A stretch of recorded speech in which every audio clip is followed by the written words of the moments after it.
Bob and I sat in the sun and waited. All of this was happening in Parkston. We had been told that it wasn't ready yet, so we decided to drive to Margate to see what this resort town looked like during wartime. We walked along the beach, but it was nothing like the normal bathing season. The hotels were closed. Dreamland was turned into an army barracks. Barbed wire was strung everywhere. And the town was crowded with soldiers. The only thing that remained unchanged was the fish. We had had our fill of Dover Place, and were now lying lazily in the sun listening to the cries of the seagulls over the harbor. Suddenly, there was a strange noise like the whistling of compressed air. Then the crackle of airplane guns, the rumble of bombs. Right over our heads, flashing planes, in the direction of France, swept 4 F-190. They were followed by 4 Typhoons. Many Bofors set up along the shore opened indiscriminate fire in pursuit of the departing planes. Dainty arcs of glowing red balls rose into the air, threatening to destroy indiscriminately both their own and those of others. It was a well-known hit-and-run raid. Bob gave the Krots a well-known short shriek. Then the sirens went off. And in the evening we heard that the Tiffies had shot down the entire enemy 4. We were also told that there would be a test tomorrow morning at 7 a.m., as the height of the tide would be as high as the scientists required. They wanted to examine the mines after they were dropped to find out how they would stand the impact with the water at high speed. The idea was simple. Drop the mines at a high tide so that they would sink in shallow water. And when the tide came in, we would just go over and inspect them without bothering to look for them in the open sea. The next morning, Professor Jeff joined Bob and me. We stood admiring the morning sea and waited. Clouds evenly covered the entire sky, but the sea was perfectly calm. It was quite cold and nasty, so we even turned up our collars. Jeff looked at his watch and said, "Shorty should be here any minute." Shorty was one of the test pilots, and the nickname was justified as he was only 5 feet 6 inches tall. Behind us, behind the barbed wire surrounding the test site, a policeman was patrolling to keep away passersby. No one else knew what the tests were for. There was a movie camera on a tripod and a bored cameraman standing beside us. On the water, 100 yards from shore, 2 white boys were bouncing on the water. This was the aiming point. A small dinghy was drying on the sand, beside which a Navy lieutenant was dozing. He was the proud commander of this formidable ship of the Royal Navy. It was his duty to repair the buoys if they were damaged. Then 2 Lancasters appeared from the direction of the sun. They were flying low over the water, and the eerie roar of their engines completely destroyed the charm of the peaceful morning. One plane carried movie cameras, and the other our mines. The bomb hatch flaps were removed, and we could clearly see the mines, painted black and white. They seemed quite large even against the massive black hull of the Lancaster. Shorty Longbottom's lunk went down. It was now flying at an altitude of 150 feet at about 270 miles per hour. We watched as he leveled off and laid down on a combat course, then took a slight upward climb to maintain the desired altitude. We watched him tensely. Jeff stood next to Bob, alert as a cat smelling a mouse. The movie camera buzzed. I raised my binoculars to my eyes. At that moment, the mine went slowly downward. It seemed to me that it was falling for an infinitely long time. Then there was a thud and a huge fountain of spray. In a minute we would know if Jeff's calculations were correct or if the mine would fail.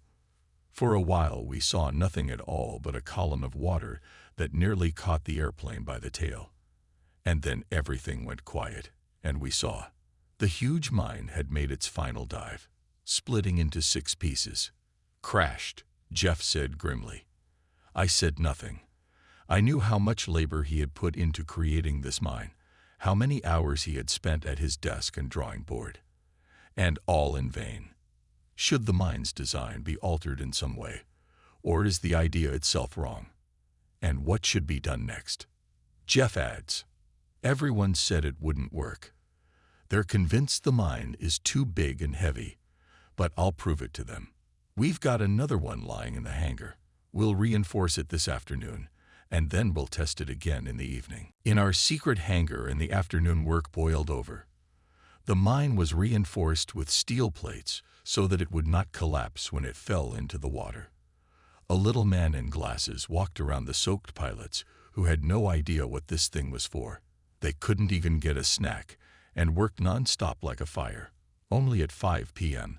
they could breathe a sigh of relief and stretch their backs. The mine was ready. In the early evening, we stood on the shore again and waited. Jeff was full of hope as he thought the reinforced hull would save the mine. We had just examined the split shell. Apparently, the impact was so severe that the shell failed. We reinforced the casing with half-inch sheets, and that should have been enough. Then the airplanes reappeared, and it was the same thing all over again. A neat approach and a huge splash. Then Matt, who was piloting the bomber, laid down a gentle turn to see what the result was. But it wasn't him we were looking at. It was the shards of broken mine that flew out of the water like flying fish. Then the churning water calmed down, and there was silence. Jeff gave a sudden sigh. Oh my God.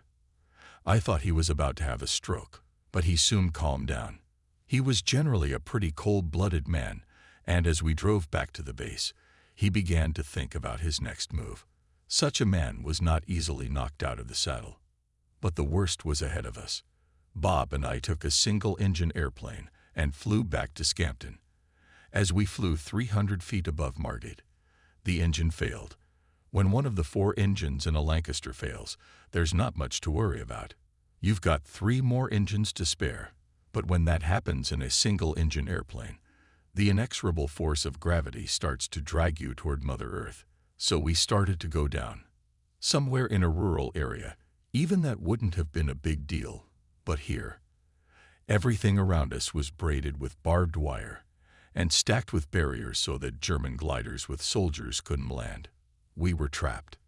After the airplane went to pieces and we were covered in dust, a policeman came running up to us to ask if we had crashed. His words I will remember forever. I think they start teaching youngsters like that how to fly too early. Then he took a breath and declared without a shadow of humor, I'm glad to see our barrages are working fine. We agreed and hobbled to the airfield. Asterisk, asterisk, asterisk.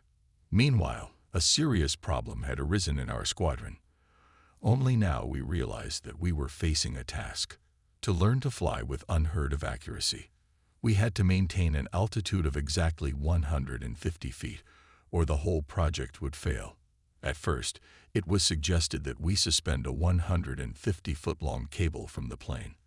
When the airplane descended to the water and the weight hit it, the machine would shake and the pilot would know he was at the required altitude. This method proved unsatisfactory, however, because the cargo had a habit of dragging behind the airplane rather than hanging plumb. So we set about learning how to measure altitude. For this purpose, we sat 2 men on a hillside above the lake, handing them a special instrument to measure the height of the airplane. One by one, we would dive down to the water to see if we were right or wrong. Everything went well during the day, but at night we failed. But one day the problem was solved. One of the scientists, Mr. Lockpazer, came to the air group commander and said, I know how to help you. His suggestion was an old one and had been used in the last war. He suggested that searchlights be mounted on both wings of the airplane. Their beams were pointed downward and would intersect on the surface of the water when the plane was at exactly 150 feet. The pilot could see these spots of light, and when they merged into one, it meant that the correct altitude had been reached. It looked very simple, and I told my guys about it, but Spam's first words were, I might have suggested the same thing. Last night, Terry and I attended a show. When they started showing a striptease, 2 spotlights illuminated the stage and the girl on it, and the same idea hit me. I replied, Enough about the striptease. You, Henry, get a plane and fly to Farnborough. I know it's the weekend, but ignore that. Have them put 2 spotlights on you, one on the nose of the plane and one in the tail. As soon as it's ready, come back and make a few passes over the airfield. They knew how to work at Farnborough, And Henry returned the next day. He took the plane into the air, and I stood on the airfield and watched him. At dusk it flew over the airfield several times, and 2 bright beams of searchlights glided over the ground. The huge airplane was flying so low that it seemed to me that if it gave even a slight roll, it would crash into the ground. It looked a little creepy, but when Henry landed, he said it was very easy to maintain altitude. At the same time, he suggested that the navigator keep an eye on the altitude while the pilot concentrated entirely on controlling the airplane. We then threw a party for the workers in our workshops, and in a matter of days, all the airplanes had the right equipment installed. Night after night, day after day, the back boys flew over Wash and nearby lakes and over the airfield, maintaining an altitude of 150 feet. Several theodolites were set up on the ground with which we checked the flight altitude. Literally, after a week, everyone could maintain a given altitude to within 2 feet. However, as I stood on the ground and watched the planes, I couldn't help thinking, what losses will this device, which gives the German gunners such an excellent glowing target, cause? Asterisk, asterisk, asterisk.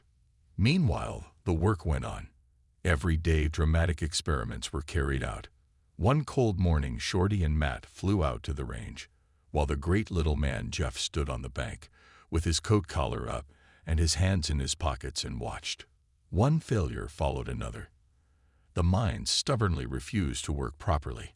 I remember this figure standing on the shore, sometimes alone, sometimes with 2 or 3 companions. They stood watching the huge Lancasters.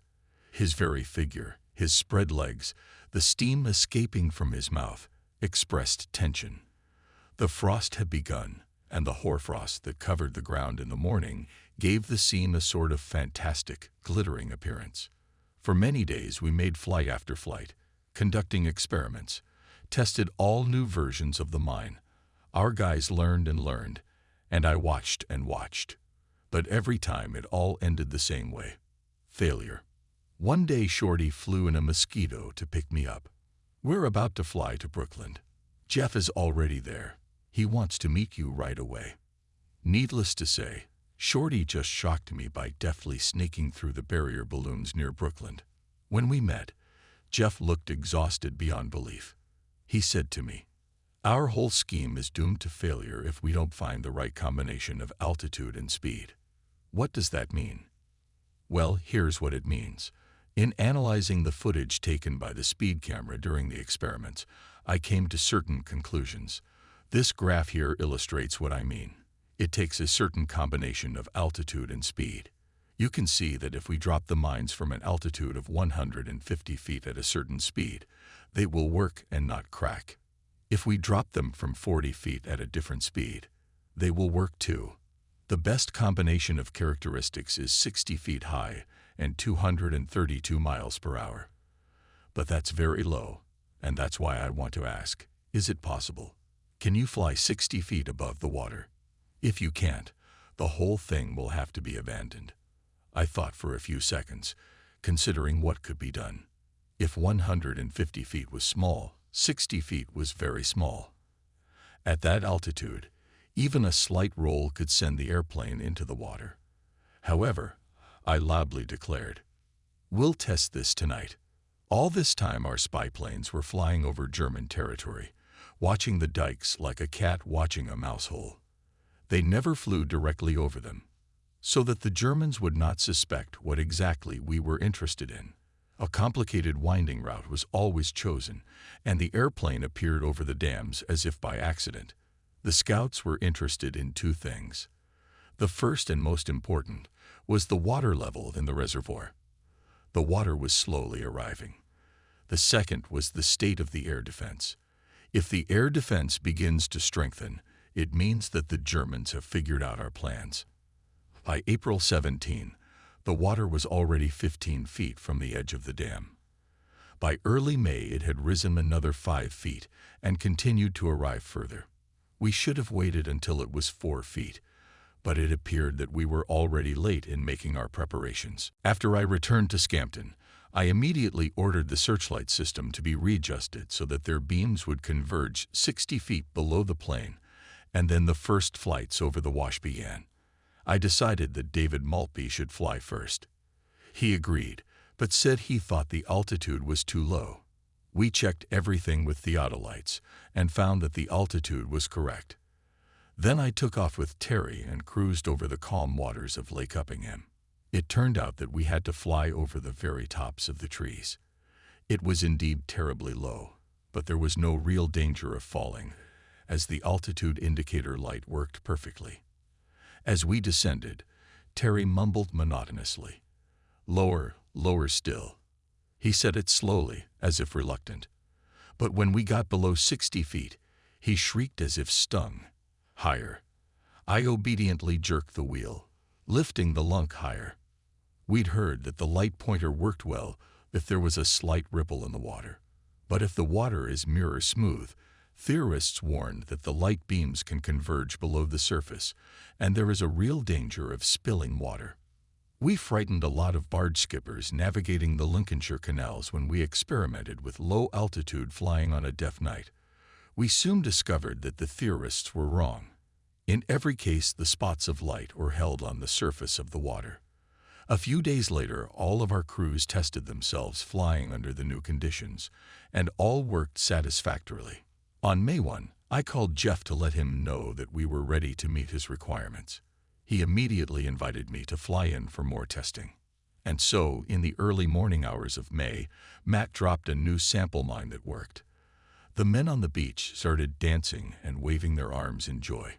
They threw their caps in the air and screamed like crazy.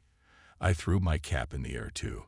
I saw Matt in the cockpit smiling as he described a circle to see how the test went. I waved at him, and he shouted something back, but nothing could be heard in the roar of the engines. I think, though I don't remember it exactly, that Jeff tossed his hat up as well. It was a marvelous day. At once the telephones crackled, many coded orders were sent out, and the paramedics were rushing around like eels. Men and women began round-the-clock work, making the things we were to carry across Germany and drop on the Mondam. Everyone was feeling an incredible exhilaration. One of our guys flew out to cheer up the squadron, which was beginning to feel sad. We even convinced Jeff to knock back a glass of beer. When he did, one of the top officers of Bomber Command suddenly appeared. I heard him say, "That's great. You've made your guns work, but you'll never breach that wall. It's completely impossible." But Jeff only smiled, and I thought the officer was a complete fool, as the bartender stood nearby and listened. Meanwhile, new airplanes began to arrive from the Avro plant. Soon a test pilot from the firm arrived at our airfield. It was Engineer Captain Cable. We always called him Capable Cable, who was to introduce us to them. The upper turret had been removed from these airplanes to reduce the flight weight. Some of the armor was also removed, but there were many devices necessary for our mission. The crews assigned to this operation received their airplanes, and you should have seen how they groomed them. I myself heard how one of the pilots, red as a cancer, swore the last words only because the bombardier climbed into the cockpit in dirty boots. At the same time, 8-wheeled trucks covered with tarpaulins arrived at the airfield. This brought our minds. Brand new shells were literally glossy from the factory grease and were still warm, as they had just poured a new, particularly powerful explosive. Our armament chief, Doc Watson, had to prepare them. This was an extremely dangerous occupation, and the mines were to be treated like precious diamonds. They were very sensitive, and it was quite difficult to put fuses in them. Our gunners worked round the clock to prepare them for the new tests. Meanwhile, the squadron began to tire little by little. We had 2 months of hard training behind us, which was conducted in the mornings and evenings to get the crews used to flying in night-like conditions. The crews had flown at least 100 hours, and the shadow of uncertainty that still hovered over the operation was slowly beginning to depress. So I gave everyone a 3-day furlough so they could relax a bit. However, they received strict orders not to say a single word about the future operation. I got sick, too. Constant nervous tension and fatigue led to a huge carbuncle on my face. I went to the doctor. He was very kind and said only one thing: It means that you have overworked yourself severely. You should rest for a couple weeks." I laughed in his face. Poor guy. These medics sometimes just don't understand what war is all about.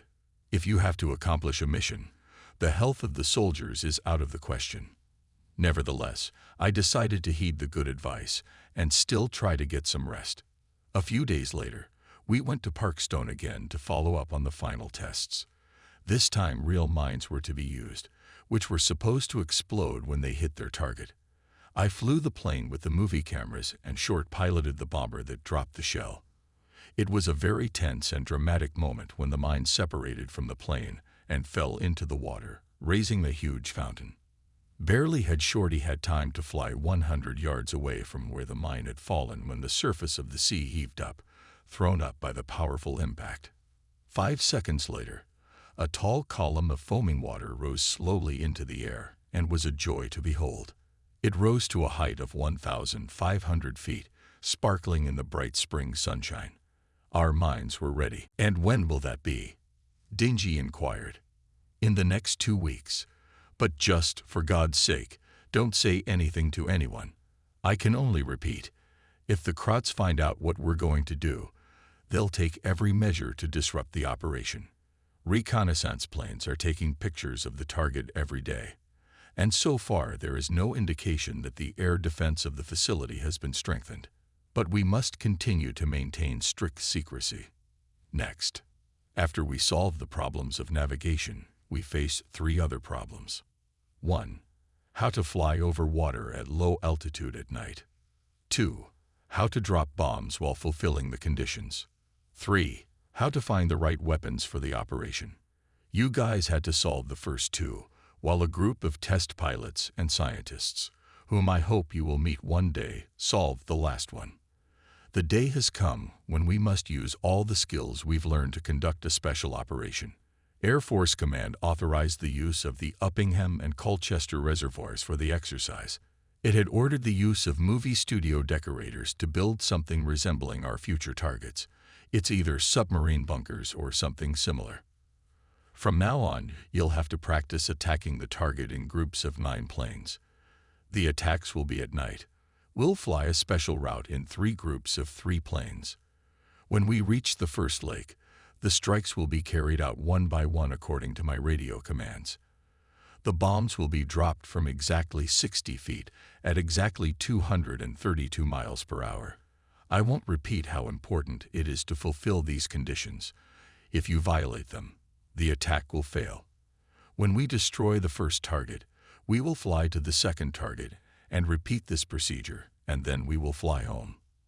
At this time, the other crews will portray activity over wash. 6 more crews will be sent to another lake to conduct a special attack on yet another target. But that would mean all serviceable airplanes would be required, wouldn't it? Remarked Cable. Yes, you will need to get all the squadron's airplanes in order. From now on, I'm afraid the ground staff will have to work around the clock. But tell the mechanics that the goal is worth it. And you, Doc, stop chewing gum. You've got to have the mines ready by May 12, because we want to make the final tests. Doc sighed. We'll have plenty of work to do. Not all the mines have been delivered yet. It takes 24 hours to get them ready. You know I don't have enough men, and they are just running out of manpower. Okay, I'll talk to command, and they'll send you some men. They'll help you for the last week. But don't forget, they are not allowed to leave the base after they have familiarized themselves with the details of the operation. Okay, moving on. We have to conduct drills on airplanes with full takeoff weight. Don't forget, some of the armor's been removed. Melvin, have Palford pick the proper load, and have another flight engineer check it out. Don't exceed 63,000 pounds, because otherwise the plane just won't take off. Okay, Dingy agreed. But I assume you want the nose gunner in his turret at all times to suppress anti-aircraft guns, if any are encountered. The problem would be that his feet would be literally on the bombardier's head. I think it would be a good idea to build some sort of stirrups. That way the shooter would be more comfortable, and the scorer wouldn't faint from the stench. It was not a bad idea, and the long-suffering Cable had to write down another task for his service. One more thing, one of the pilots cut in. What if we set up a second altimeter in front of the pilot, somewhere on the windshield so he can see it easier? Then he won't need to look down at the instrument panel when the airplane is literally crawling over the water itself. He had a good idea, and the mechanics were given the task of installing these devices on all the airplanes by tomorrow night. One by one, the boys made their suggestions, and most of them we accepted because they were quite reasonable, for the pilots knew their business very well. But I can't describe everything in detail because they are still secret. I can only say that civilian workers were hustling in the hangars, installing additional altimeters and other devices to facilitate piloting and bombing. Dave Shannon asked, "What about the radio telephone? How are we going to explain ourselves?" "Yes, as far as I'm concerned, that's a serious matter," I agreed. Then I pulled something out of my folder that I had been working on all last night. We're going to talk in plain text, using simple code words. If the radio fails, we'll have to use Morse code. We won't use standard Air Force code because we don't have the luxury of wasting time encrypting and decrypting signals. We'll have our own code. It will be simple and easy to understand. Here's a piece of paper, if I could have everyone's attention. For the next week, we rehearsed constantly while practicing radio communications. All this time, the water in the reservoirs was rising and was already within 5 feet of the crest of the dams. It was time to strike. We were all fully prepared for our special attack, followed by a dress rehearsal, watched with interest by several senior officers. It ended in total failure. Airplanes went who went to the woods. Several cars almost collided. There were problems with radio communications. You can't have even the slightest malfunction during an attack like this, and here everything went wrong. The radio phones we were using were just bad. We needed the ones on the fighters. I was forced to tell the air group commander that if we didn't get VHF stations, the operation would fail. I added that I had been asking for these stations to be installed for a long time. He promised to take care of the matter personally. Now the matter has moved forward. A few hours later, an airplane arrived at the airfield with workers who immediately began installing new radio stations. The next day, the whole squadron had the newest and best radio telephones that the Royal Air Force had. In addition, my plane and the deputies' planes now had 2 stations, each in case one should fail. The next night, we had another dress rehearsal. Now everything went well. Everything was completed without a hitch. The only problem was that 6 airplanes were badly damaged by the water columns that the mines were raising. They were flying a little lower than they should have been. Almost all of the damage was to the tail section of the planes. Crumpled plating, wedged turrets, bent plumage. It's a miracle they all managed to make it back. This was one of the traps the guys fell into during the exercises. During a combat operation, none of that would matter. After the mine is successfully dropped, what kind of damage the airplane will receive is absolutely irrelevant. The main thing is to drop the mine on time and in the right place. Mickey, Dangy, Bill Estelle, David Maltby, Henry, La Knight, Dave Shannon. These were the best crews in the squadron.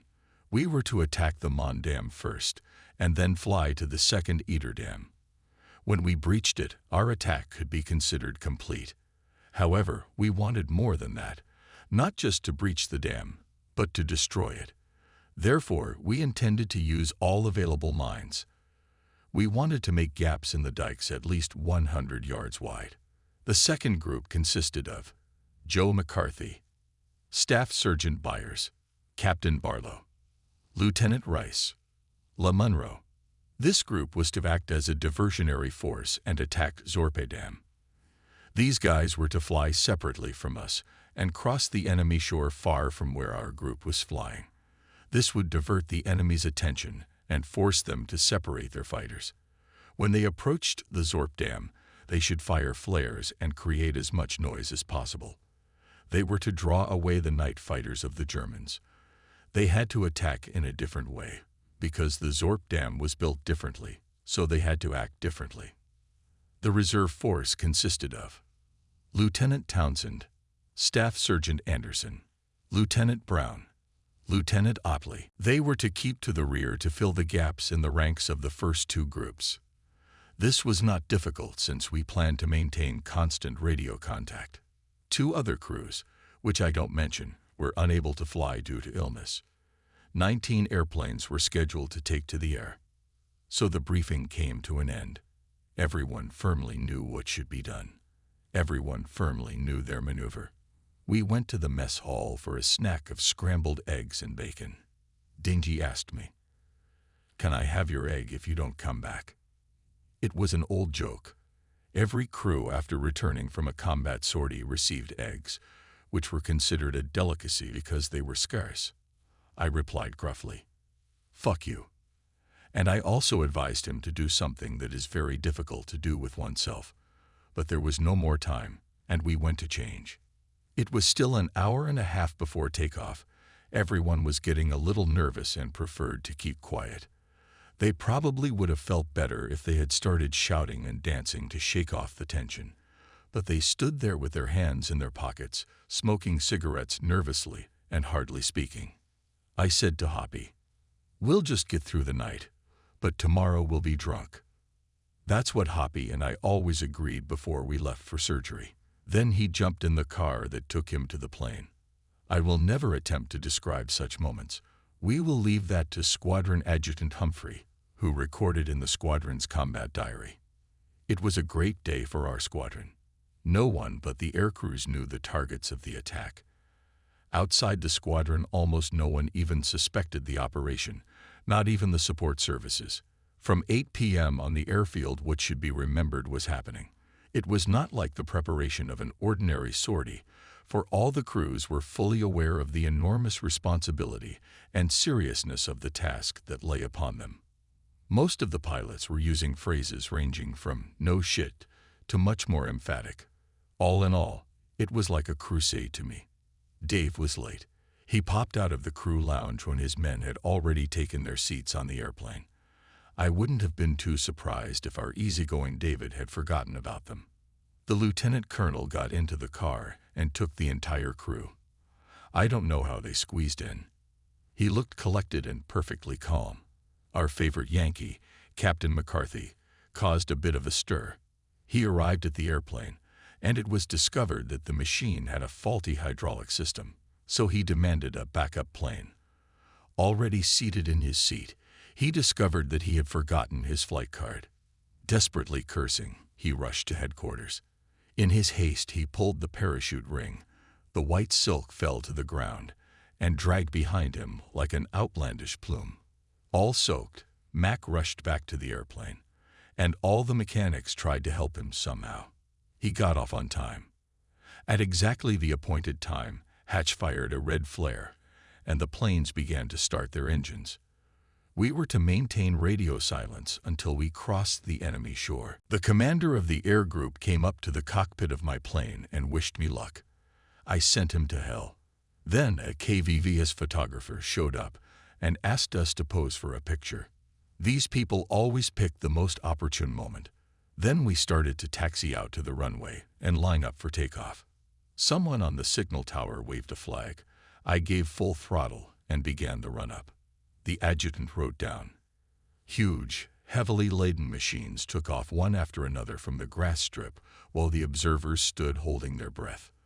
All was going well. However, the airplanes took to the air after a very long run-up.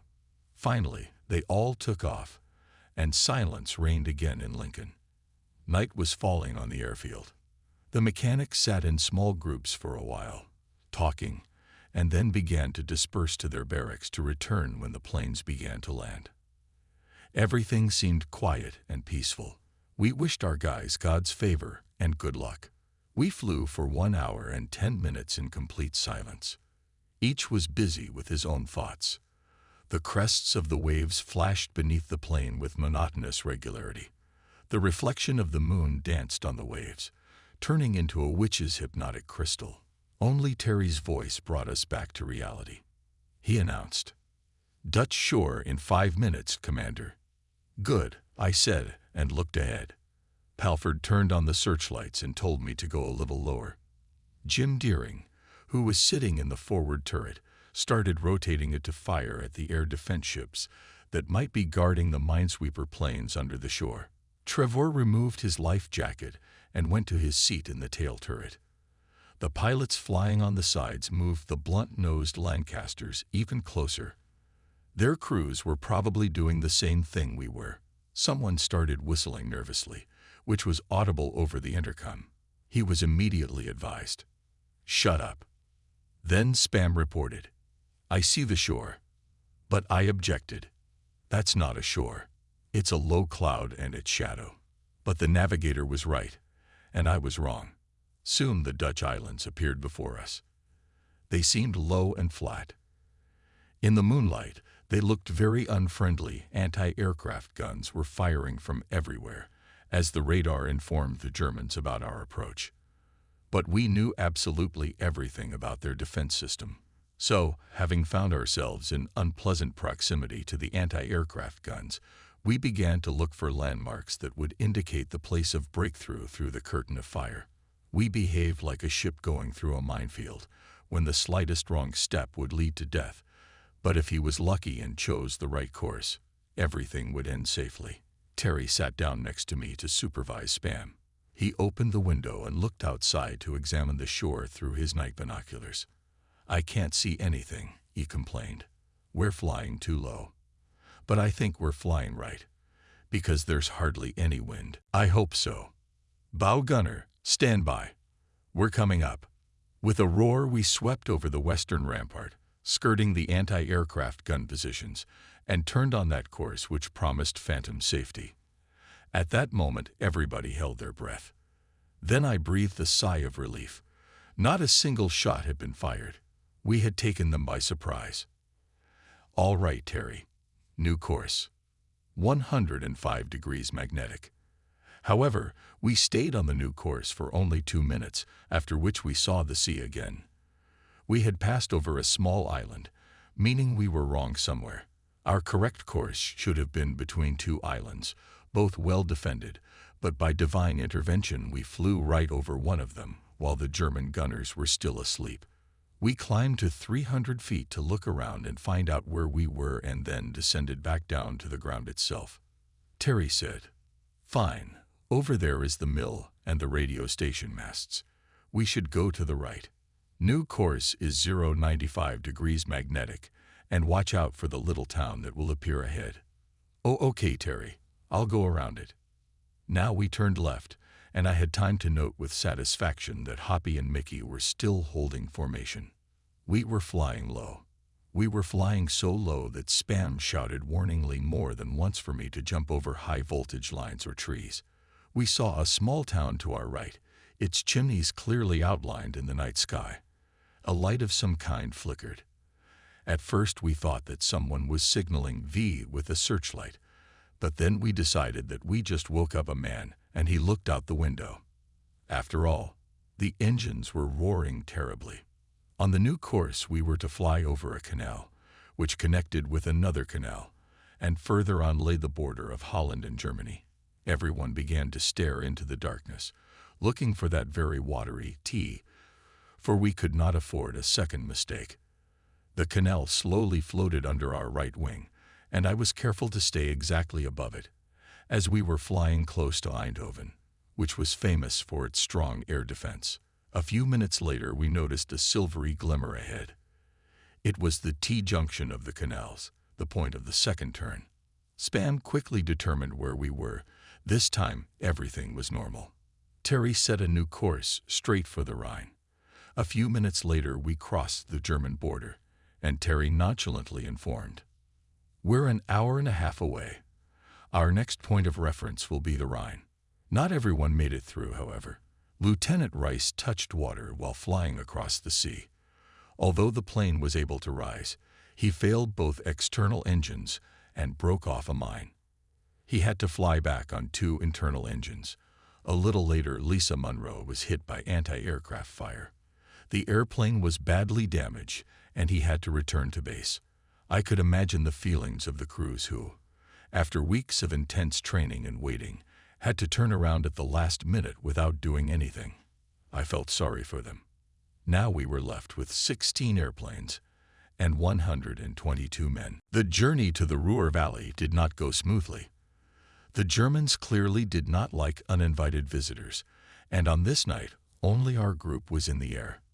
Therefore, somewhere in deep bunkers, German fighter guidance officers began to move night squadrons to meet us. Air raid sirens sounded everywhere. Anti-aircraft batteries stood at the guns. In general, the enemy tried to organize a warm meeting for those who were now flying over the Happy Valley.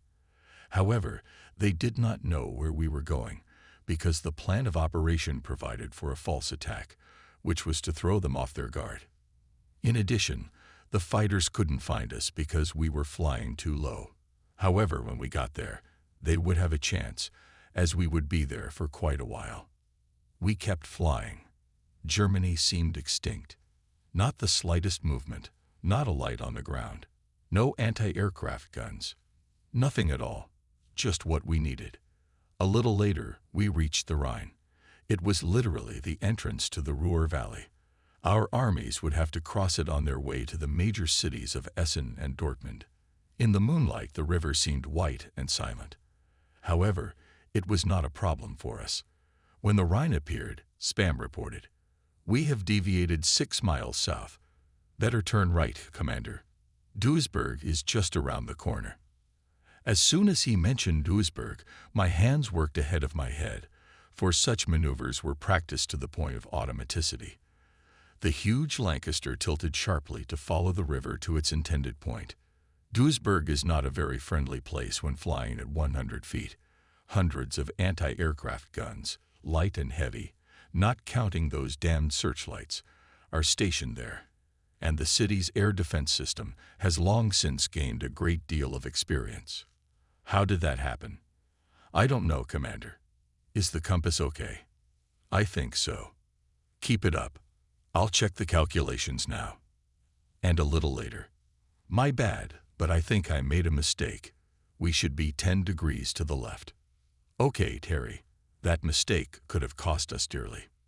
During those tight turns, the guys had pulled away from us, but now we were starting to regain formation again. I had made the mistake of laying down 2 steep turns, but names like Duisburg and Essen were too bad for me. As we flew over the Rhine, we spotted several barges with anti-aircraft guns mounted on them. The Germans fired on us, but our gunners weren't slumbering either. When we saw what we needed, something like a small cove, we turned gently to the east. Terry monotonously announced, "Another 30 minutes, and we're there." As we got deeper into the Ruhr Valley, the difficulty began to increase. We were now flying over the outer ring of anti-aircraft batteries, and they responded immediately. However, their fire was rather erratic, and we were able to evade most of the anti-aircraft batteries. A few times searchlights caught us, but we were flying too low. Although it will sound rather silly and unbelievable, we avoided a large number of anti-aircraft guns by hiding from them behind trees. On the way, we flew over a newly built airfield that had strong air defense and was not yet on our maps. German searchlights immediately caught 3 of our planes. Trevor immediately opened fire on them, trying to get the enemy to turn off the searchlights, and then shouted that they had disappeared behind tall trees. At the same time, Spam warned that we would soon crash into the trees at the edge of the airfield ourselves. Hatch immediately radioed for anti-aircraft guns so that the other planes could avoid the area. Flying on either side of me, Mickey and Hoppy kept a little higher. Their planes were brightly lit, and I could clearly see the huge letters THA and MAJ, reminiscent of a Broadway advertisement. Then a long stream of tracer bullets streaked from the tail turret of Hoppy's plane. The plane immediately disappeared into the darkness as the searchlight went out. One of our pilots, however, was less fortunate. He was flying to my left at quite a distance. Probably the searchlight blinded him, and he lost control for a second. The airplane jerked like a spurred horse, bucked, and disappeared in a huge flash of fire. 5 seconds later, his mine exploded with a terrible rumble. Villestelle was dead. Slowly, the minutes dragged on. We were all soaking wet. soaked because it was a hot night, soaked from the constant exertion, soaked with fear. Every train, every village, every bridge we flew past was dangerous. We flew past Dortmund, past Ham, the well-known Ham, which had been bombed many times. We saw it perfectly now. All its factory chimneys, factories, barrage balloons, and the multicolored umbrella of tracks resembling a Christmas tree. It all stayed 5 miles to the right. Then we started turning right between Ham and the small town of Soest, where I was nearly run over in 1940. Today Soest was sleeping peacefully. Not a single gun was firing. Out of the fog ahead, the hills of the Ruhr slowly emerged. "We've arrived," Spam said. "Thank God." I sighed with exuberance. When we got over the hill, we saw Lake Myung. Then we saw the dam itself. In the twilight, it looked squat and heavy, even indestructible. In the moonlight, its surface looked gray. It might have been mistaken for a hill. The whole length of the structure was studded with anti-aircraft guns, like the deck of a battleship. Several barrels protruded from the roof of the power plant building and the surrounding hills. There were no searchlights, but the anti-aircraft guns were already firing, spitting out green, yellow, red balls. Lines of tracers reflected in the water. Because of this, it seemed to us that there were twice as many shots as there actually were. "I thought you said these anti-aircraft gunners don't have enough practice," Spam asked sarcastically. "I think they're awake now," said Terry. Both were right. But no matter what the pilots said, the Germans had a pretty good warning system. I laughed to myself as I remembered how I convinced the guys an hour or so ago that we'd only encountered the German version of our territorials, and those would be lying in bed. It was hard to tell exactly how many guns were mounted here. Tracer shells were flying from 5 points, probably about 12 guns here. At first I had a hard time determining their caliber, but later one of the pilots who took hits radioed back that they were firing 20 or 37mm machine guns, and those things are nasty as hell, as we've all experienced. We flew several circles, carefully looking for landmarks to choose the right method of attack, which heights to avoid, which to use as cover. Every time we flew past those damned anti-aircraft guns, they opened fire. "A little aggressive, isn't it?" Trevor said. "I guess." I said to Terry, "Those anti-aircraft guns are starting to get on my nerves." "Me too," he sighed.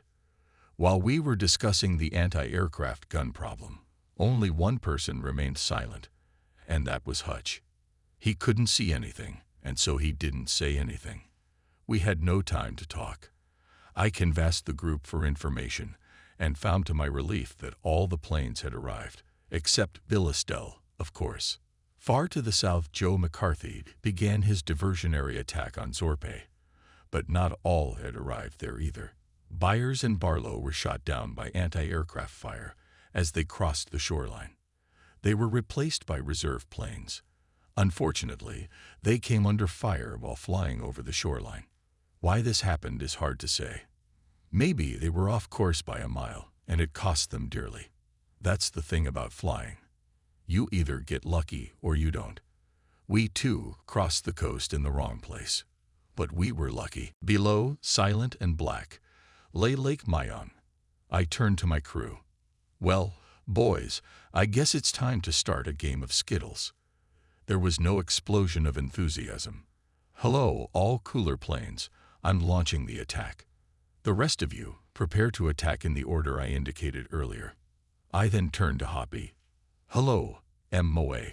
Prepare to take command, if anything." Hoppy's calm voice rang out in response. "Okay, leader. Good luck." The boys scattered to their predetermined spots behind the hills.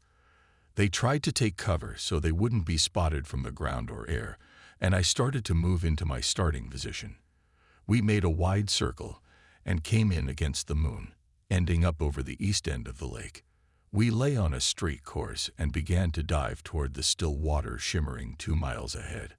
The silhouette of the dam appeared in front of the bow turret, clearly outlined against the fog covering the valley. We could see the towers. We could see the locks.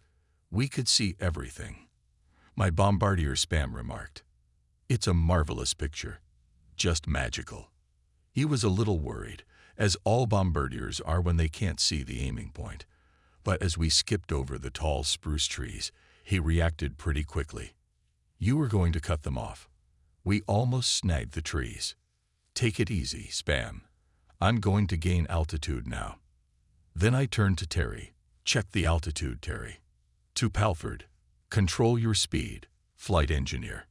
To Trevor, "Get your machine guns ready, gunners." To Spam, "Go, Spam." Terry turned on the searchlights and began to command. "Lower, lower, lower.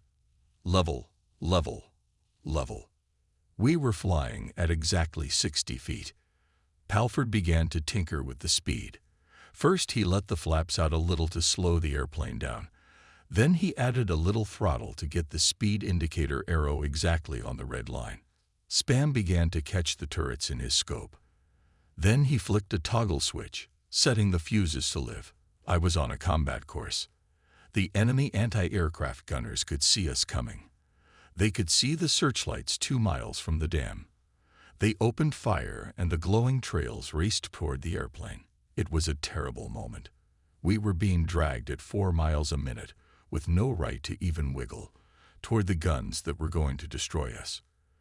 The boys didn't want to do it, and I didn't want to do it myself. I had time to think. Another minute and we'll all be dead, won't we? Then I thought, it's a terrible feeling.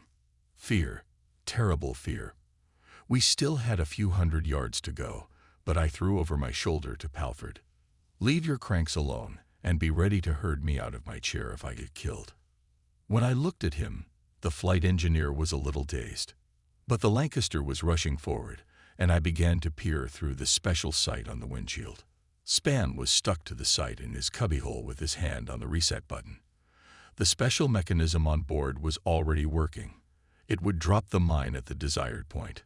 Terry continued to watch the altitude. Joe and Trev started twirling the barrels of their machine guns. The anti-aircraft gunners could see us perfectly clearly, but we were flying too low. I began to have misgivings about the outcome of the whole operation. My plane is so small, and this dam is so huge. It's thick and hard. And my airplane is awfully small. We glided over the surface of the lake, and my gunners opened fire on the enemy anti-aircraft guns.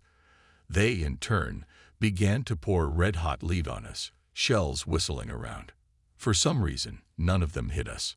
Spam said, "Left, a little more left. Steady, steady, steady, steady, steady. Keep it steady." In the next few seconds, several things happened almost simultaneously. The rattling machine guns of Joe's forward turret spit out a glowing tracer that struck the left turret on the causeway. Palford shrank down beside me.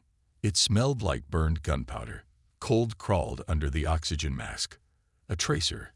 They all seemed to be the same color, fired from the power plant building, flew past the window. But the Germans were firing very inaccurately. The dam wall was very close. Spam shrieked. Mines dropped. Hutch fired a red rocket to blind the anti-aircraft gunners. And the whole thing spun. Someone said on the radio, "Looking good, leader. Nice job." Then it was over. At least we had jumped out of harm's way, and I took a relieved breath, enjoying the pleasure of feeling safe. Trevor said, "Well, I'm going to give those bastards a kicking." He began firing long bursts at the dam until it was out of machine gun range. As we began to turn around, we saw a 1,000-foot-high column of water, which showed that our mine had exploded. We noted with satisfaction that Spam had aimed correctly, and the explosion had occurred exactly where it was required. As we flew closer, we saw that the mine explosion had caused a large whirlpool, and the water was boiling and foaming as under the blows of a hurricane. At first we thought the dike had been breached, for a great mass of water had swept over the crest. We had to wait, for our mines could only be dropped on a level surface. We had to wait for the lake to calm down. We waited. We waited 10 minutes, but it seemed like hours. For Hoppy they must have stretched even longer, as he had to attack next. Meanwhile, all the German fighters must have gathered over our target. They knew what we were up to, but we were flying too low for them. They couldn't see us and couldn't attack. Finally, Moe, you may attack. Good luck. Okay, attacking. Hoppy was always somewhat careless, which didn't stop him from acting very carefully when it came to the only thing he knew: war. He began his approach. He sped over the trees where I had been a few minutes before. We could clearly see the light of his searchlights, which converged into a single spot as the plane skidded over the water. We could see it approaching the causeway. The anti-aircraft gunners finally realized which direction the planes were coming from and zeroed in on him. When he was 100 yards from his target, someone shouted in horror over the radio, "Shit, he's been hit." Moe was on fire. An accidental shell had hit one of the gas tanks, and a long tail of flame stretched behind the plane. He dropped a mine, but his bombardier seemed to be wounded as the mine flew over the causeway and went straight for the power station building. Hoppy struggled desperately, trying to gain altitude to give the crew a chance to jump out. As he climbed 500 feet, a bright flash flashed in the sky, and one wing of the plane broke off. The airplane itself then flew apart, and a hail of flaming debris sprinkled to the ground. About 3 miles behind the dam, a large bonfire formed in a field. Someone said, "Poor old Hoppy. Those bastards are gonna pay." Things boiled up inside me, and Trevor suggested, "Let's make another run and shoot them." At that moment, a Hoppy mine exploded. It fell in front of the power plant building. A column of bright yellow flame shot upward, and a huge cloud of black smoke rose. We had to wait for it to dissipate. There was no wind in the valley, so we had to wait a long time. Then I ordered Mickey to go on the attack. He seemed quite confident. We flew beside him, just ahead. Trevor tried to give the anti-aircraft gunners a hard time. Bob Hay, Mickey's bombardier, did a great job. His mine landed exactly where it was supposed to. Again, there was a terrible explosion, which shook the entire lake, then rose a column of white foam. Mickey was all right, though the plane did take a few hits. One wing gas tank had been punctured and gasoline was starting to leak out. I could see a swirl of tracer bullets from the aft turret of the Lancaster. Then Mickey came on the comms. "Oak, attack complete." It was then that I thought the dike wall had given way. Of course, we couldn't see anything, but if Jeff's theory is correct, the dam is going to crack right now. If we keep dropping mines just as accurately, it will definitely back up and collapse. Again, we had to wait for the water to calm down. Then I called Melvin Young on the D-Dog. I shouted to him, "Be careful with the anti-aircraft guns. It's hot enough out there." "Okay." I relayed again. "Trevor intends to fire on them from the other side. He wants to distract them from you." Melvin responded calmly, "Thank you." While the D-Dog executed the attack, we stayed at a safe distance on the other side, firing machine gun fire at the anti-aircraft guns. The ploy worked, and they started firing at us. But we were too far away, and they did not harm us. We even turned on our flight lights so the Germans could see us better. Melvin's mine landed exactly where it was supposed to. This time, a high wall of water swept over the dam and rushed on. Melvin relayed, "I think I made it. I broke it." But we could see what was happening better and saw that the dam was standing. We were all terribly excited, and I literally shrieked into the radio, "All right, Melvin. I think the next one will blow it down." We had been over the Meum Dam for quite some time. All this time I had been in contact with the base at Scampton. The commander of the air group and the commander-in-chief of the Bomber Air Force were in touch. Sitting next to them was the scientist overseeing the greatest experiment in dumbology. He sat in the flight control center, resting his head on his hands and listening to the incoming reports. Along the other wall, the head of Bomber Command was thrashing back and forth. In some ways, their anticipation was even more miserable than mine. The only difference was that they couldn't see the dam wall twitching, though even I couldn't see everything clearly. At last the water calmed down again, and I called up number 5, David Maltby, and ordered him to attack. He went too fast, and I saw his mind fall a few feet from the right place. Again the anti-aircraft guns fired. Again the explosion and the wall of water. But now we were on the opposite side of the dam, and could see what had happened. We waited about 5 minutes. The whole thing was hard to describe. A huge cloud of spray shot up into the air and settled on my windshield. Time was starting to run out. I called Dave Shannon over and ordered him to attack. As he started to turn, I flew up close to the dam wall and saw everything that was happening. It started to collapse, but I couldn't believe my own eyes. Someone shouted hysterically, "I think it's falling. It's falling." Immediately there was an answering shout, but I quickly ordered, "Stay close until I check." Then I took another look at the dam and the stream, and all the pilots were doing the same. It was an extremely exciting sight. The whole valley was gradually covered with a mist from the rushing stream. In this shroud, we saw an automobile rushing along the road, moving away from the wall of water. However, the water was moving much faster and quickly caught up with the car. The headlights flashed one last time, then the water slammed into them. The color of the lights underwater changed from bright blue to green, from green to dark red, and then only the boiling waves remained. The water rushed on, tearing down everything in its path. Viaducts, rails, bridges.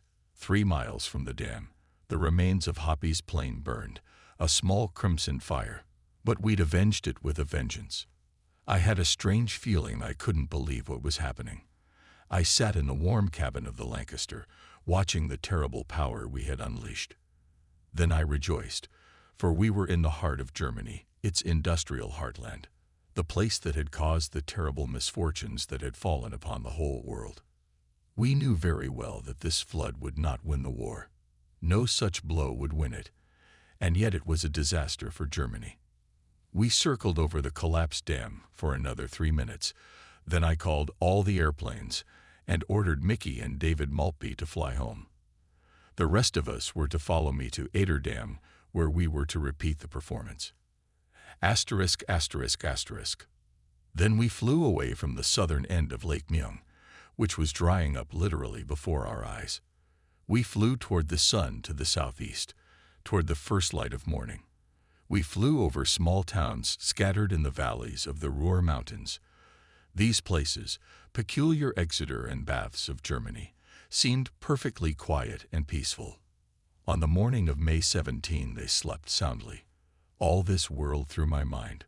We once again marveled at the twisted psyche of German pilots who, without thinking, bombed the same defenseless cities. At the same time, not a single British bomb fell on German cities, even in retaliation. Joe McCarthy and Joe Brown quickly completed their work on the Zorp Dam. They made 12 test runs and dropped their mines right up against the concrete wall of the causeway. They did not get to see a spectacular sight, however, as earthen dams are very difficult to destroy. The dam held. Still, if we had enough airplanes, we would have been able to destroy it too. But we suffered heavy losses on the way to the goal. However, the Zorp Dam was not our primary target, because it provided only a small amount of water in the Ruhr Valley.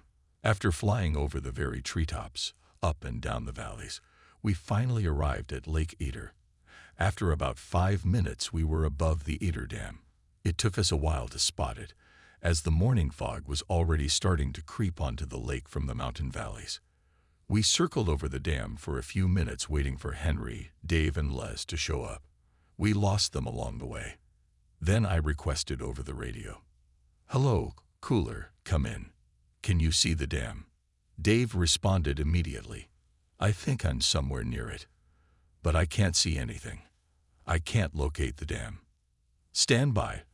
I'm going to fire a red rocket right over the dam." It wasn't until Hutch had stuck the rocket launcher out the window and fired the rocket that Dave came back on the air. "Okay, I'm a little south of here, coming up." The rest of the guys saw the signal too, and in a few minutes we met up, circling counterclockwise over the target. But time was beginning to run out. The sky to the north lit up, heralding the coming of morning. It would soon dawn, which could have had nasty consequences for our poorly armed and armorless Lancasters. I ordered, "Okay, Dave, start the attack." Many hills loomed up all around. The dam was located in a very picturesque place, in a deep gorge, the slopes of which were overgrown with thick fir trees. At the far end of the valley loomed a majestic Gothic castle. To reach the target correctly, our planes had to descend steeply over the castle, drop from 1,000 feet to 60 feet, level off, drop a mine, go steeply upward, turning to the right so as not to crash into the rocky mountain, which was only a mile from the dam. The conditions were more difficult than at the Mon Dam and required an extraordinary command of the airplane by the pilot. We did not see any anti-aircraft guns. This could be due to the fact that the air defense system had not received a warning. Or maybe they had, and now the gunners were jumping out of their beds in a neighboring village and jumping half-dressed into cars to race for the hills where the batteries were located. Dave described a wide circle and then began the approach. He went down too steeply, and I saw sparks sprinkle from the engines. He had to go full throttle to avoid crashing into the mountain at the north end of the canyon. And then, "My bad, Commander. Slightly missed. I'll try again." He tried again. He had to make 5 runs in all, and each time he was dissatisfied with something. His bombardier never managed to drop the mine. Then Dave passed on. "I'd better do a couple more laps, settle down, and get a better look at the terrain." "Oh, okay, Dave, spin around. I'll call for another airplane." "Hello, Zebra. You're good to go." Henry made 2 runs. He said it was very difficult, and had time to advise the other pilots on the best way to approach the target. Then he called me again and informed me that he was starting the final approach. We watched his airplane descend. Suddenly he turned sharply away. Something had gone wrong. However, he skipped over the mountain and immediately brought the nose of the airplane down, literally sticking it into the valley. This time he was going right, aiming straight for the middle of the dam. We could see the searchlights, so his plane was maintaining exactly 60 feet altitude. Then we saw a red rocket fired from the tail turret. That meant the mine had been dropped. And a few seconds later, we saw something else. Henry Model was too late in dropping the mine. It hit the crest of the dam and exploded on impact. A huge yellow flash illuminated the valley for a moment. We had time to see the silhouette of an airplane going steeply upward right above the epicenter of the explosion. Maybe it was thrown by the explosion. It was so sudden. The flash was violent and terrible. Somebody said, "He blew himself up." Trevor added, "The bombardier must have been injured." Henry was unlucky. He had run into a trap that any of us could have fallen into. I quickly started to call out to him, "Henry, Henry, Zebra, Zebra, are you okay?" But the answer was silence. I repeated the call, and just when we were beginning to think it was over, we thought a tired voice quietly said, "I think it's okay." He must have been slightly concussed by the explosion, because his voice sounded unnatural. But Henry was gone. We saw no burning wreckage on the ground. We saw no burning airplane in the air. There was nothing. Henry had disappeared and never returned to the base. The smoke of the explosion engulfed the valley, so we had to wait a few minutes before it cleared. The glow to the north grew brighter. We had to hurry if we intended to go back. But we waited patiently for the smoke to disappear. Finally, Dave transmitted, "Okay, attacking. Good luck." Dave swooped down, and after a great trial run, planted his mines right into the dam, almost exactly in the middle of it. During the turn, he turned on the landing searchlight, and we could see the spot of light going steeply up the mountainside. The huge Lancaster was gaining altitude almost vertically. Behind came the same terrible explosion as all the previous ones, but the Eder Dam did not move. Meanwhile, La Knight continued to circle patiently without saying a word. I ordered him to get ready, and when the water calmed down, to attack. Luz also experienced some difficulties, but Dave managed to give some advice on how to deal with these difficulties. We kept in constant communication by radio, having arranged a sort of planning meeting. Come in, Lud. Drop down on the moon track. Peek at the target. Then turn left. Okay, digger. That's hard enough. Not that way, dig. A little to the side. Perhaps too hard.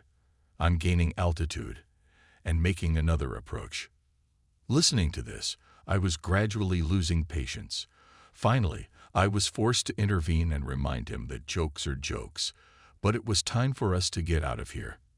That's when Liz swooped down to launch his attack. He had the last mine of our squadron left. If it doesn't breach the Eder Dam, it'll never be destroyed. At least not today. I saw him approaching the target and crossed my fingers for luck. But Led was a good pilot and made the neatest approach I'd seen that night. We flew over him about 400 yards to the right and saw the mine hit the water. We saw it sink.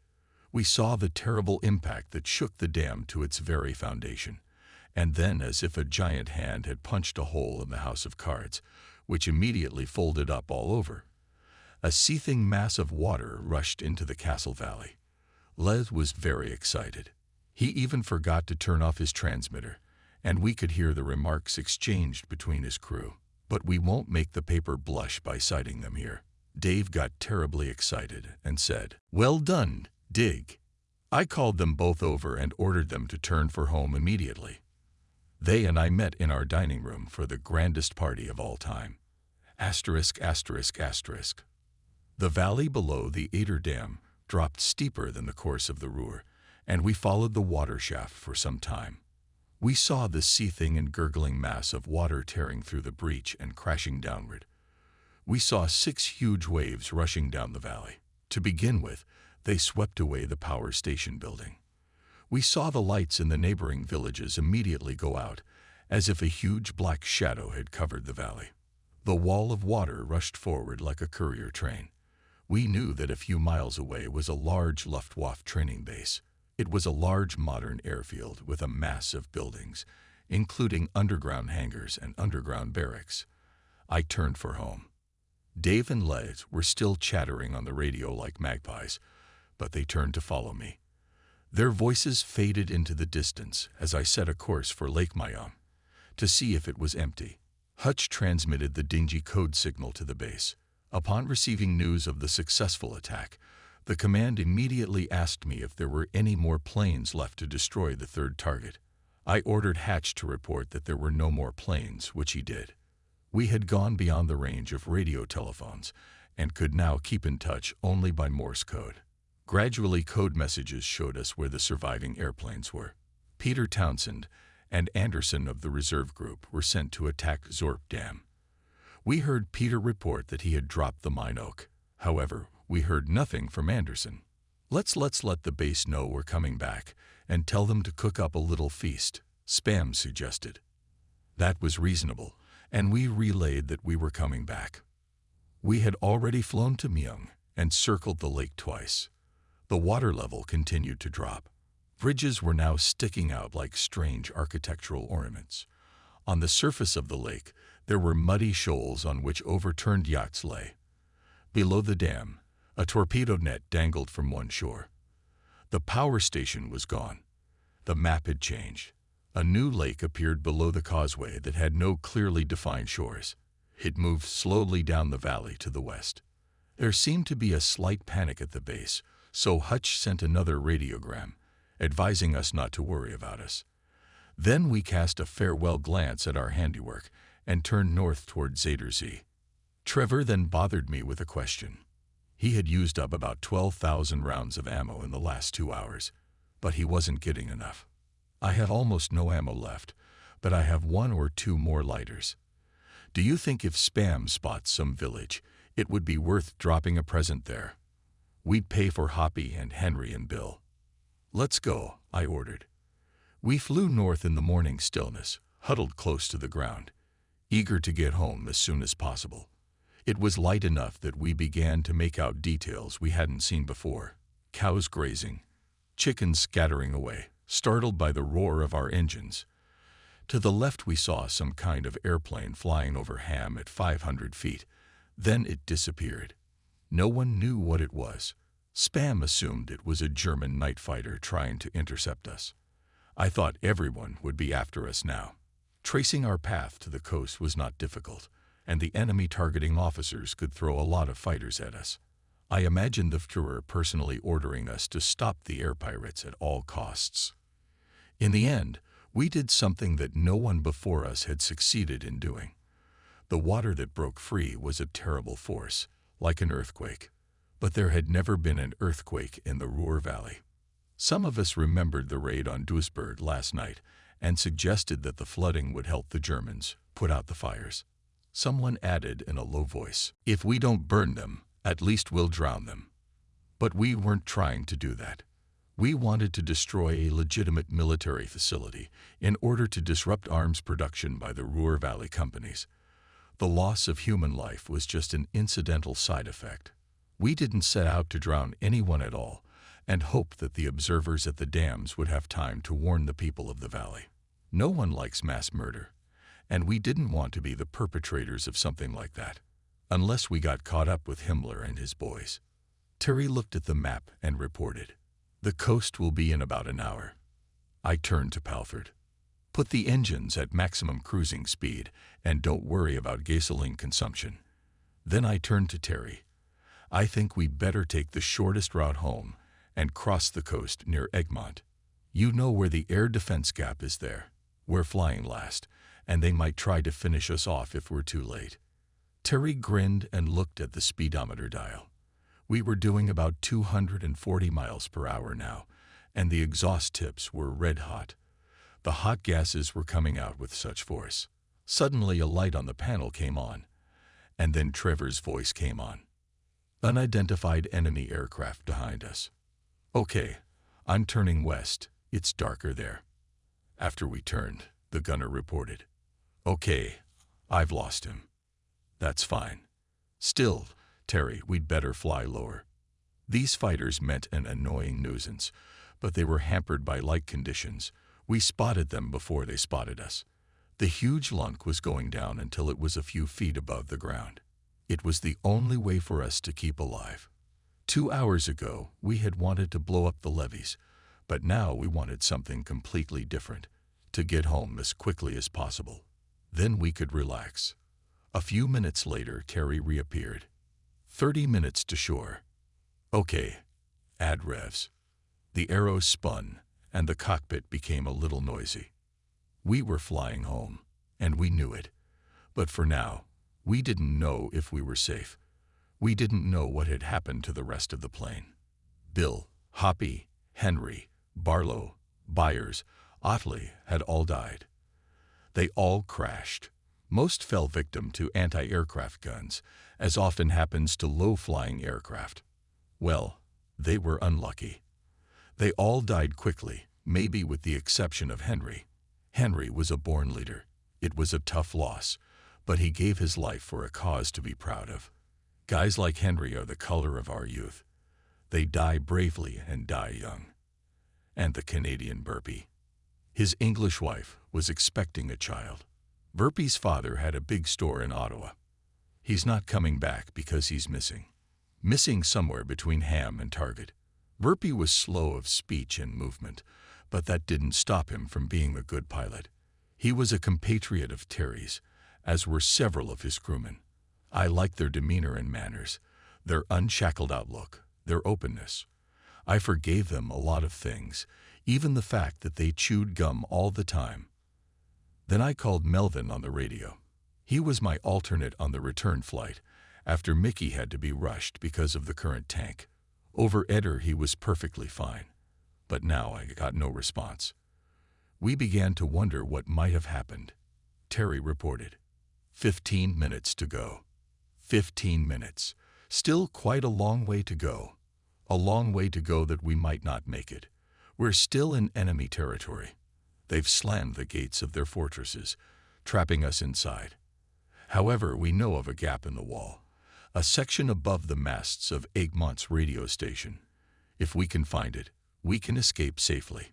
The rest of the guys back at the base will be waiting for us. We didn't know that the radio operators had picked up our dingy code signal.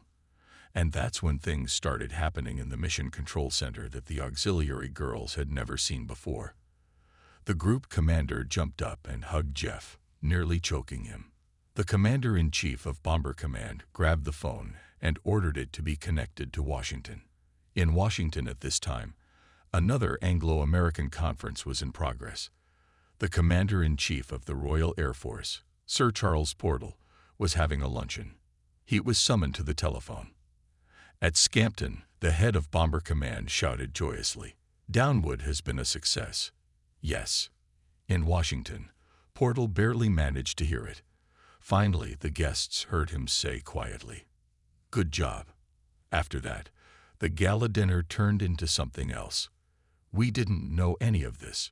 We didn't know that the press was allowed to alert the world to our success afterward. We did not suspect the honors that would await our squadron, the trips to Canada and America, the visits of very high persons. We didn't think about it at all.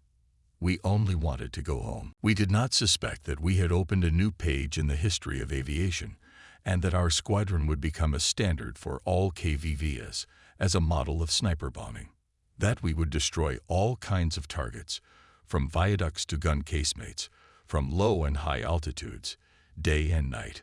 A squadron with select crews would receive the latest equipment, the heaviest bombs, even an earthquake bomb. Terry reported, "Rotterdam is 20 miles left on the bow. We'll be in the gap in 5 minutes. If they spot us now, they'll pull fighters from all over Holland to close the hole. They'll shoot us down."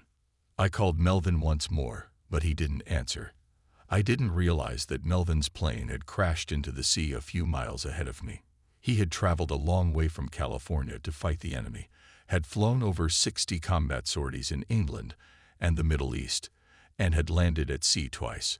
And now he made an emergency water landing for the last time. Melvin had contributed immensely to the training that made this raid possible. The guys loved him.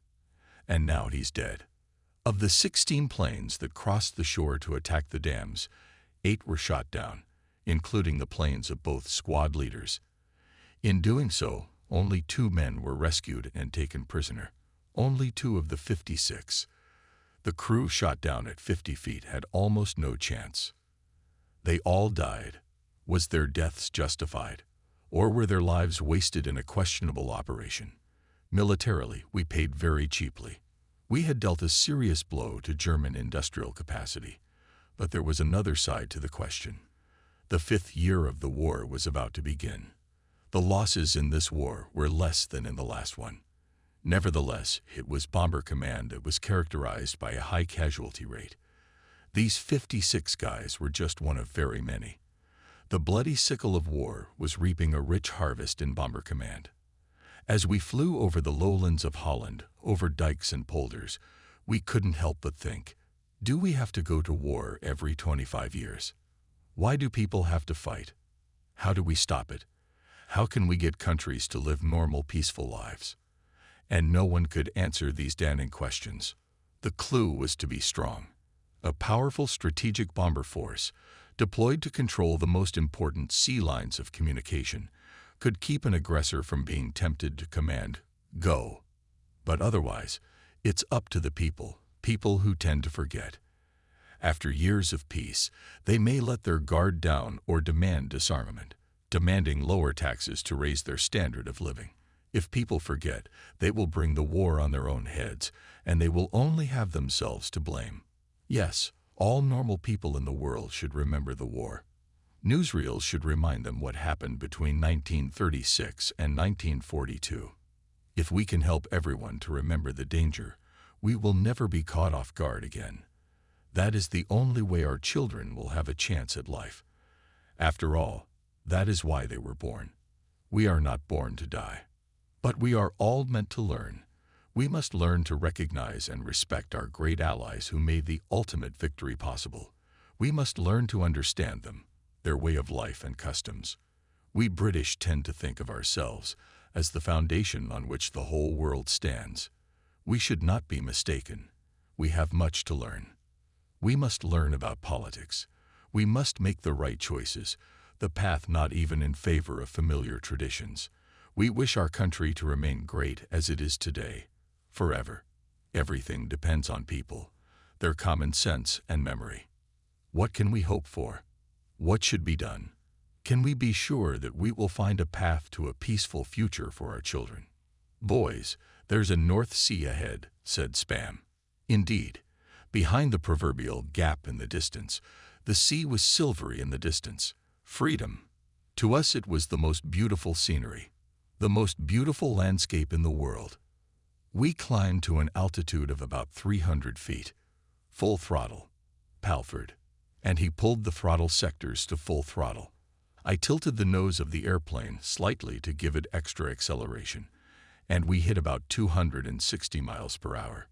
Past that little lake on the left, Terry ordered, holding up the map. Done. Now over the railroad bridge. More speed. Along this canal. We flew over the canal as low as possible. Our belly was literally touching the water, and our wings could have knocked over anyone on the bank. See those antennae masts? Yeah, about 200 yards to the right. Okay, the sea was getting closer. They were hurtling toward our plane. Everyone on board tensed up. Keep it up. We're all right. Roger that. Bow gunner, stand by. Machine guns ready. Then we were over the western rampart. We skimmed over the anti-tank ditches and barriers. Below us a yellow strip of sand dunes flashed silently by. We were over the sea, and before us appeared a long moonlit path that led us straight into England. We were free.